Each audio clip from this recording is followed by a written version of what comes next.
Plusieurs mois après avoir annoncé la fin de son cancer, Laurie de Lostal reprend le cours de sa vie.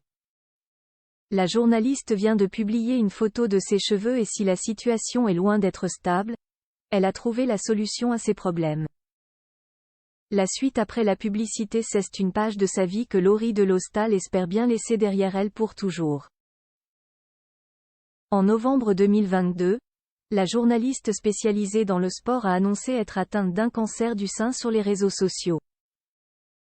Une terrible maladie contre laquelle elle s'est battue pendant plusieurs mois. NHE pas à médiatiser son combat pour sensibiliser les gens.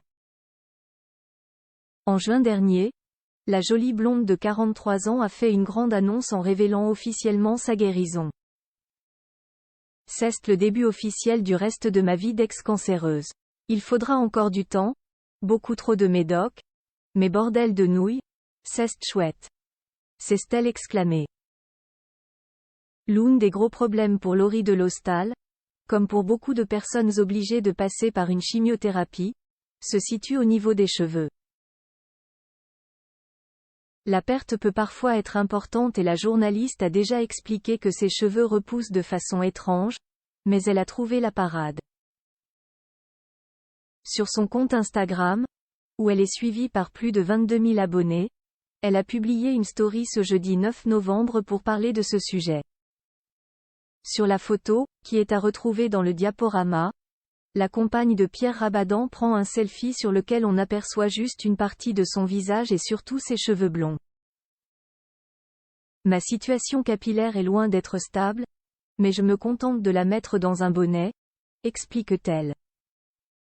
Elle en profite pour annoncer une bonne nouvelle. Laurie de Lostal a donc trouvé la solution pour ses cheveux et avec l'arrivée de l'hiver, le bonnet est clairement de circonstance.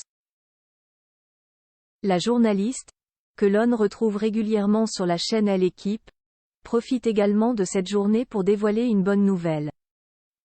Aujourd'hui, Jai aussi, enfin, a mené à la pharmacie tous les médicaments qu'il me restait de la période chimio. Je les gardais au cas où, mais ça y est, je suis bien décidée à ne plus jamais prendre du Primperan de ma vie, indique la mère d'une petite fille prénommée Anne-Rose. Une excellente nouvelle pour Laurie de Lostal, qui semble définitivement débarrassée de son cancer. La suite après la publicité.